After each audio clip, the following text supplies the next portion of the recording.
Bom dia, pessoal. Bom dia. Vamos iniciar mais um amanhecer com Cristo, na graça do Pai, na alegria de viver e na gratidão por mais essa oportunidade.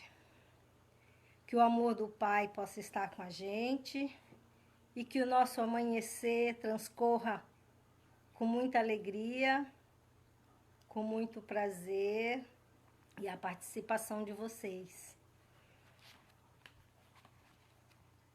Hoje eu escolhi a página Agir do livro Psil de Adeilson Salles para a gente harmonizar o nosso ambiente inicial. Agir sobre a própria vida é postura que revela maturidade. São poucos os que agem segundo suas convicções. A grande maioria reage aos estímulos exteriores positivos e negativos. O estímulo pernicioso promovido pela pancadaria verbal alheia invariavelmente leva as pessoas a reagirem imediatamente no mesmo nível de agressividade. Manter o equilíbrio ante o desequilíbrio alheio é para poucos. A grande maioria responde com desequilíbrio aos desequilibrados. Agir no sentido de preservar a própria sanidade é postura pouco desenvolvida entre nós. O orgulho não permite que isso aconteça. Bom dia, Gladys. Bom dia,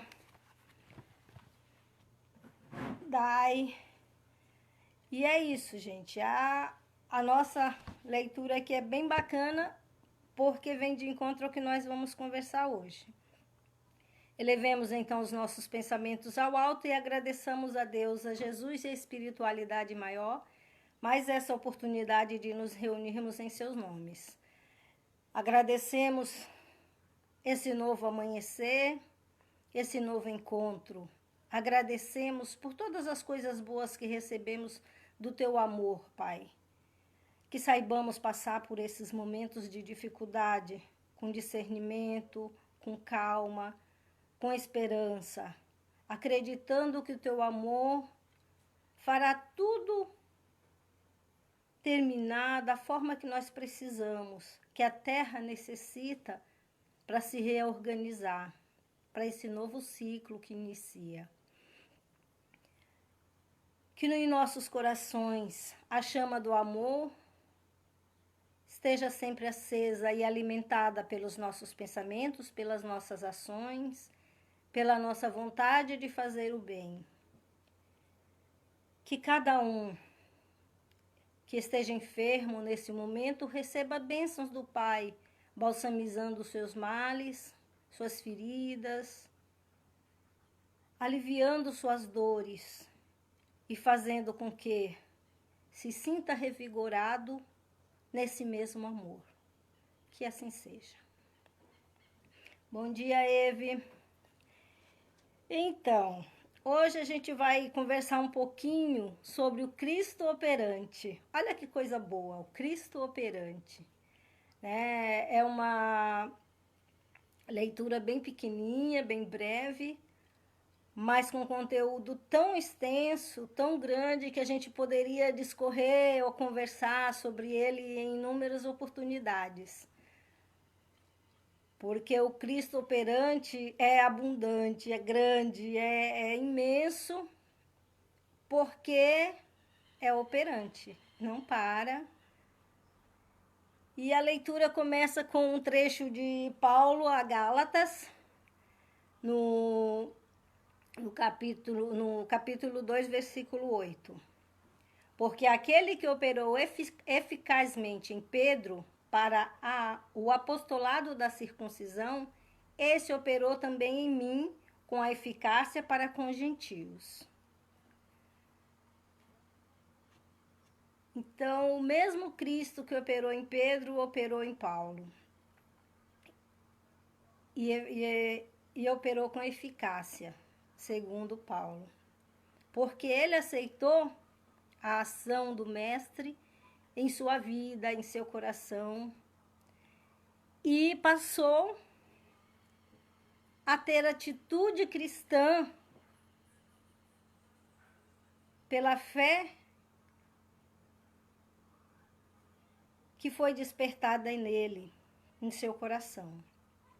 A vaidade humana sempre guardou a pretensão de manter o Cristo no círculo do sectarismo religioso, mas Jesus prossegue operando em toda parte onde medre o princípio do bem.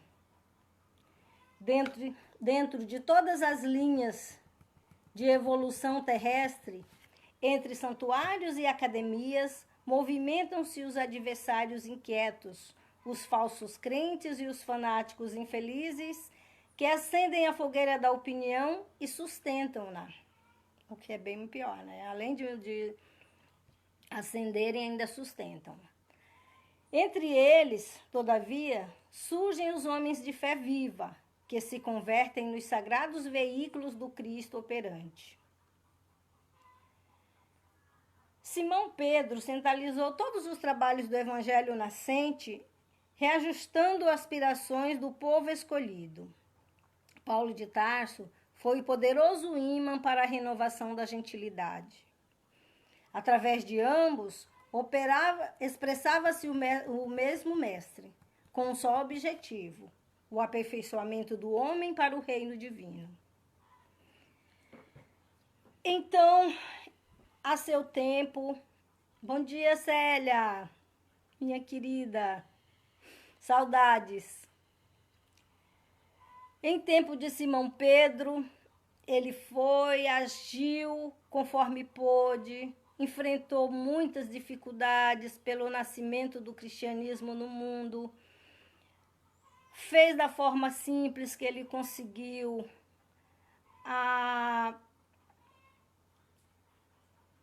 o abraço fraterno aos excluídos, aos gentios, ao povo abandonado pelo sectarismo religioso da época. Ele os acolhia aos doentes, aos desvalidos, aos leprosos. A todos eles ele amparava. Num amplexo de amor que a gente não consegue expressar. E Paulo de Tarso, aquele carrasco de outrora, se converteu para operar na missão divina, na missão do Mestre Jesus, como aquele que leva o Evangelho aos descrentes, aqueles que todo mundo dizia que não teriam condições de absorver, porque eram escória, porque estavam à margem de uma sociedade que era muito cheia de preconceitos. Os preconceitos vigentes eram tão intensos e tão fortes que até mesmo os excluídos achavam que mereciam a exclusão. E esses dois exemplos maiores do cristianismo, eles vieram e trouxeram uma gama de boa vontade tão intensa em si, que transformaram muitos corações, que preencheram o vazio da vida de muitos desvalidos, que trouxe uma luz onde imperava trevas, pela própria crença de que ali não deveria existir luz. Ali não deveria luzir o amor do Pai, porque eles não eram merecedores. E eles vieram e colocaram uma nova visão para esse povo. Eles trouxeram um novo lenitivo para as dores dessa gente. Na boa nova do Evangelho de Jesus, enfrentando todo tipo de dificuldades que todo aquele preconceito vigente lhes acarretou. Mas a nossa mensagem continua e ela nos diz: é tempo de reconhecer-se à luz dessas eternas verdades. Jesus permanece trabalhando e a sua bondade infinita se revela em todos os setores em que o amor esteja erguido à conta de supremo ideal. Ninguém se prenda ao domínio das queixas injustas, encarando os discípulos sinceros e devotados por detentores de privilégios divinos. Cada aprendiz se esforce por criar no coração a atmosfera propícia às manifestações do Senhor e de seus emissários. E nós devemos acender essa luz em nossos corações, em nossas vidas, em nossas ações, para que essa luz reflita esse evangelho, essa boa nova. Nós precisamos estar em ação, em ação. A gente pode dizer, ou eu fiz um paralelo de nossas ações entre uma corda e uma corrente. Qual desses caminhos nós estamos seguindo nas nossas vidas? Nós estamos usando de cordas ou de correntes para a nossa operação diária de levar o evangelho a quantos nós possamos. A corda, digamos assim, está fixada. Bom dia, Dilma. Ela está fixada em Deus, em Jesus e nos preceitos de amor. Mas a corrente também esteja. O problema é que, se nós seguirmos o caminho da corda, invariavelmente ela vai ter um fim, porque a corda ela tem um tamanho que em determinado momento ela vai acabar. Ela vai deixar de existir, a partir daquele momento a gente vai ficar à deriva. E a corrente ela é formada de elos. E os elos são eu, vocês, cada um de vocês, entrelaçando-nos para que essa boa nova se propague mais e mais, uns fortalecendo ao outro, para que isso se torne mais poderoso, mais forte. A corrente, ela tem a situação de abrir os elos e de alguns se perderem. Pode acontecer de alguns se perder, mas dá para encaixar novamente o próximo elo que estava à frente e a corrente permanecer corrente. E o amor continuar crescendo. E a operação das ações de divulgação da Boa Nova, do Evangelho de Jesus, das vontades de Deus para conosco, se perpetue, continue, seja perene. Precisamos de muita boa vontade. precisamos de muito empenho, precisamos de muito amor, precisamos ser luz para que essa boa nova se espalhe, para que essa boa nova penetre corações empedernidos, para que essas lições sejam absorvidas por pessoas que a gente diria que não, que elas não teriam essa oportunidade de vir a seguir, porque elas estão menos preparadas. Não existe mais, gente, pessoas menos preparadas para a boa nova de Jesus.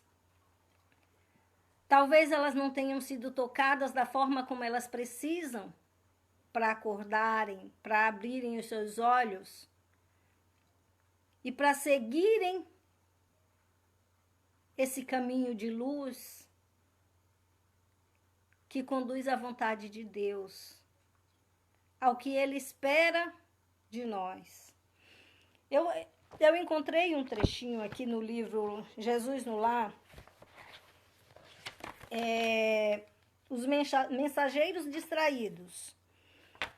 Nós ainda somos muitos mensageiros distraídos.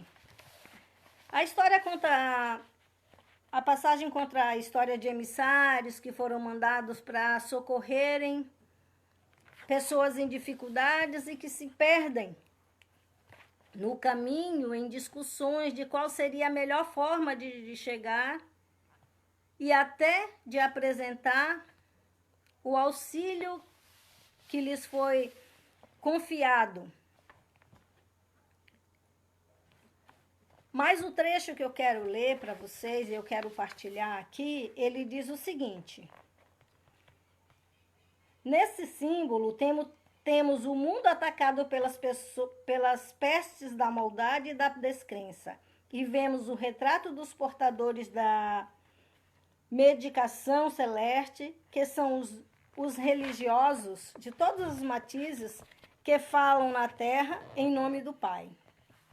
Os homens iluminados pela sabedoria da fé, entretanto, apesar de haverem recebido valiosos recursos do céu para os que sofrem e choram em consequência da ignorância e da aflição dominante no mundo, olvidam as obrigações que lhes ensinam a vida e, sobrepondo os próprios caprichos aos propósitos do Supremo Senhor, se desmandam em desvarios verbais de toda espécie. Enquanto alimento o distúrbio, levianos e distraídos, os necessitados de luz e socorro desfalecem à falta de assistência e dedicação. Essa página, ela nos desperta para esse Cristo operante, para que a gente não se perca em dissensões de casta, de seita, de religião, mas propaguemos a boa nova com amor, amor ao próximo, amor a nós mesmos e principalmente amor ao Pai. Não adianta a gente se perder no caminho com falsas discussões, se na ação não estivermos conclamando esses desvalidos, esses deixados à margem, para participar conosco dessa boa nova, para comer esse pão nosso que Jesus nos legou. Se não pudermos nas nossas ações acolher e amparar aqueles que ainda não chegaram no patamar de perceber que essa luz é para todos. Que todos nós temos a oportunidade e a possibilidade de sermos mensageiros do Pai. Os discípulos, eles não eram pessoas especiais, eles não receberam dons maiores. Eles eram como nós. Eles acreditaram e trabalharam. Eles se entregaram de corpo, alma, mente e coração ao Evangelho de Jesus. Claro que hoje em dia nós temos tantas coisas que nos prendem, tantas coisas que nos ocupam, mas nós também decidimos que queremos ser operantes na messe do Pai. E operantes da messe do Pai, devemos fazer o máximo que nós pudermos para continuar atuando para levar o amor e a luz divina a todos. Tem mais uma página desse mesmo livro.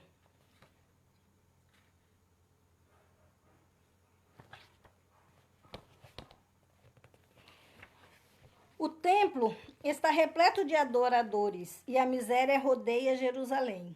Se a luz não serve para expulsar as trevas, se o pão deve fugir ao faminto e se o remédio precisa distanciar-se do enfermo, onde encontraremos proveito no trabalho a que nos propomos? O reino divino guarda o imperativo da ação por ordem fundamental. Sigamos adiante e propaguemos a verdade salvadora através dos pensamentos, das palavras, das obras e das nossas próprias vidas. O todo sábio criou a semente para produzir com o infinito. Desce do alto a claridade do sol cada dia para extinguir as sombras da terra. Não é o outro o ministério da Boa Nova. Amar, servindo, é venerar o Pai, acima de todas as coisas. E servir amando é amparar o próximo como a nós mesmos. Pautar-se por estas normas, em nosso movimento de redenção, é praticar toda a lei. E para terminar a leitura ali e também nosso encontro, as nossas falas, o texto do Cristo Operante termina: trabalha, estuda, serve e ajuda sempre, em busca das esferas superiores, e sentirás o Cristo operante ao teu lado nas relações de cada dia. Então, é isso. Trabalhemos, estudemos, sirvamos e vamos sentir que o Cristo está conosco em nossas ações e levemos essa luz adiante. Não nos percamos nos percalços do caminho, não nos deixemos distrair pelas vicissitudes diárias, mas sigamos amando. Amando o nosso próximo como a nós mesmos. E assim, meus queridos irmãos, que a nossa reflexão de hoje nos sirva a todos, que o amor do Pai permaneça em nossos corações. E fechemos o nosso encontro com a oração que Jesus nos ensinou. Pai nosso que estais nos céus, santificado seja o teu nome. Que venha o teu reino, na terra como nos céus. O pão nosso de cada dia nos dai hoje. Perdoa as nossas ofensas, assim como nós perdoamos a quem nos tenha ofendido. Não nos deixes cair em tentações, mas livra-nos, Senhor, de todo o mal, porque teu é o reino, o poder e a glória para todos sempre. Que assim seja. A todos um bom dia e que o amor do Pai anime os nossos corações agora e sempre. Tenham um bom dia, gente. E obrigada por me seguirem.